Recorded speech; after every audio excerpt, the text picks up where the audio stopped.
This screencast covers lines 836 through 1650 in Beowulf. After Beowulf kills Grendel, there is a big celebration in Heorot. Hrothgar Schopt writes a song about Beowulf's victory over Grendel, and then sings a song about Sigmund the Dragon Slayer. By doing this, the Schope is comparing Beowulf's victory with Sigmund's. That's pretty high praise. He uses Sigmund as Beowulf's heroic prototype and is saying that Beowulf's exploits are equal to those of Sigmund. Notice how the uncle-nephew relationship is mentioned in the tale, Sigmund and his nephew Fitela. Hrothgar adopts Beowulf as his son, simply by saying, "So now, Beowulf, I adopt you in my heart as a dear son." Wealhtheow is not so sure that this is such a great idea. She worries about her own sons. Once again, in the midst of celebration, we have foreshadowing. The bench is filled with famous men who fell to with relish. Round upon round of mead was passed. Those powerful kinsmen, Hrothgar and Hrothulf, were in high spirits in the raftered hall. Inside Heorot there was nothing but friendship. The shielding nation was not yet familiar with feud and betrayal. What relation is Hrothgar to Hrothulf? And the truth is that they're uncle nephew. And so think about how this relationship compares to other uncle nephew relationships that we have in the poem. Hrothgar gives gifts to Beowulf and his men out of gratitude. Note this line: "It was hardly a shame to be showered with such gifts in front of the hall troops." This is an example of litotes. Litotes is a purposeful understatement intended to indicate the opposite. It's like someone who gets an A on an exam and says, "Well, I didn't do too badly," meaning they did pretty darn good. This line is saying that it was a great honor to be showered with such gifts. You'll find examples of litotes throughout Germanic heroic poetry, such as Beowulf. Hrothgar also pays the weregild for the warrior that Beowulf lost in the fight, and compensation, a price in gold, was settled for the Geat Grendel had cruelly killed earlier. We then go into the story of Hildebur. Since it is really a story within a story, it's easy to overlook, but I think we should spend some time on a summary of it. I'll call this version The Real Housewife of Frisia. Let's look at some important points. In spite of the ongoing feud between the Danes and the Frisians, about 60 Danes visit King Finn of Frisia. We really don't know the reason for this visit. It may be that the leader of the Danes, Hnaf, is coming to visit his sister Hildebur, who is married to King Finn of Frisia. One night, some of the Frisians ambush the Danes as they are sleeping in the hall. This is high treachery, since the Danes are the guests of the Frisians. We are never told whether Finn ordered the attack or not. Still, the Schope and Beowulf rightly blames the Frisians for this evil act on the Danes. In the ambush, Hildebur's brother Hnaf and her son by King Finn are both killed. In the ambush, a few Danes are lost, but many more Frisians. The battle is fought to a standstill, at which point the Frisians offer to negotiate a truce.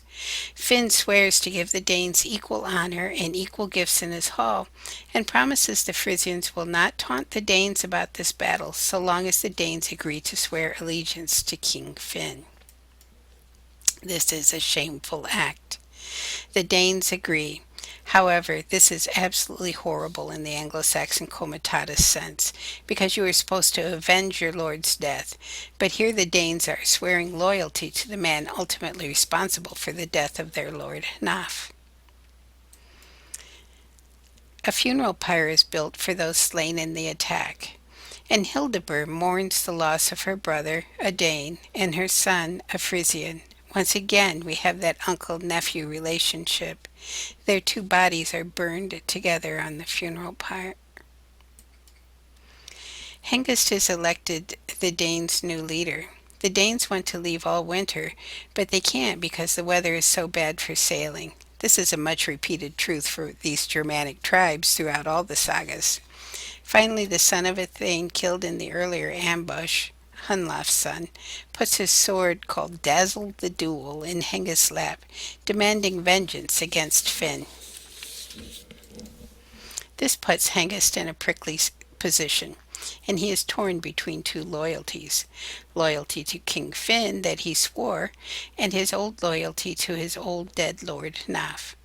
Hengist decides to carry out the revenge nonetheless. This time, King Finn is killed. Then the Danes take Hildeburh back home with them to their and her homeland of Denmark with much treasure. And that's the end of that tale. So, why does the poet include this story? What happens immediately afterwards? That's what you should always look for. Compare the character in Hildeburh's story, or the characters, with those in Beowulf's. How does Wealhtheow compare to Hildeburh, for instance? What about the relationship between Hnaff and his nephew compared to the one of Hrothgar and Hrothulf? How does Hrothgar compare to Finn? Even though we find these stories within stories somewhat jarring, they are meant to help us think more deeply about the characters in the story we are reading. So, back to Wealhtheow. As I said, she isn't happy that Hrothgar is adopting Beowulf. Look at her speech to him in lines 1168 to 1186. Would you say that she is giving him good advice? Why or why not? Obviously, she feels comfortable giving advice to Hrothgar. How much power would you think she has within the community? We have a little hint in this when she tells Beowulf, "The Thanes have one purpose. The people are ready. Having drunk and pledged, the ranks do as I bid." In other words, she can command the Thanes in the Comitatus community. The celebration is soon over, however, when we come to Beowulf's second battle. Grendel's mom comes to Herat looking for revenge. Couple of questions here. Why don't we know her name? There are maybe two basic possibilities of this. First, she might be supposed to be a representation of all mothers or all monsters in general, and so it doesn't isn't given a name because of that. And also, it could be that some storyteller just forgot to include her name in the tale one time, and because of his carelessness, then her name was lost forever. So, what is Grendel's mom like? We have some artists' images of ways that they envision her. Could be big and huge and completely non human, like this. This one is much, much more human.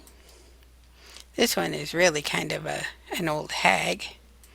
And then, of course, we have this one, Miss Angelina Jolie, a totally different representation of Grendel's mom. So, what does she take from the hall when she has her raid on Herat? She only takes two things.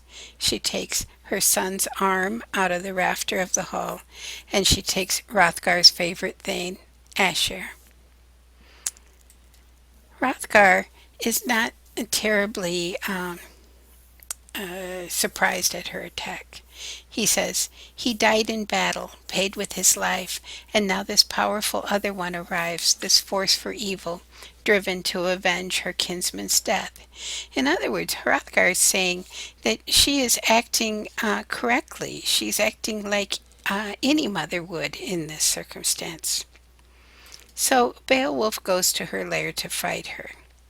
How do you envision it? Some people seem to think that they're fighting underwater, while other people seem to think that this is a cave that's beneath with the surface.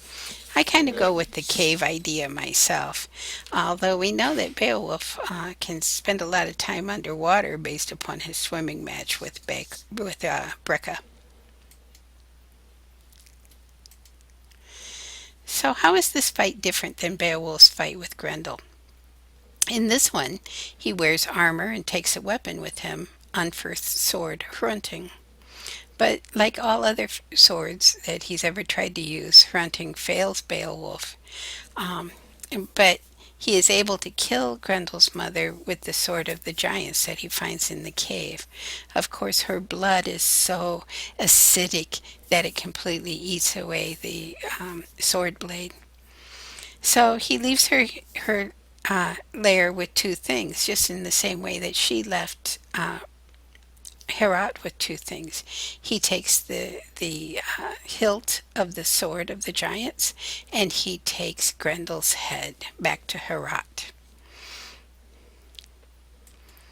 So we end today's reading then with Beowulf and his thanes carrying Grendel's head back to Herat. An interesting thing happens here, I think.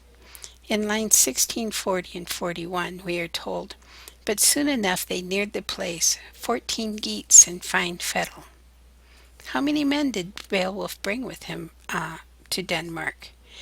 I would suggest you look at line 207 of the poem. Just pause this a second and take a look.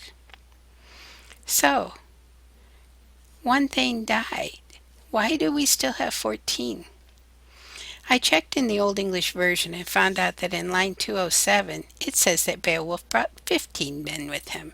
Haney made a mistake in translation, and I just wanted to point out to you that I noticed that. So it's always fun to find these. So that's it for today. We've been through a lot, all of these screencasts and lectures and reading, but I think Beowulf is a terrific way to start this semester's reading. So we will finish the story tomorrow. Until then, have a good day.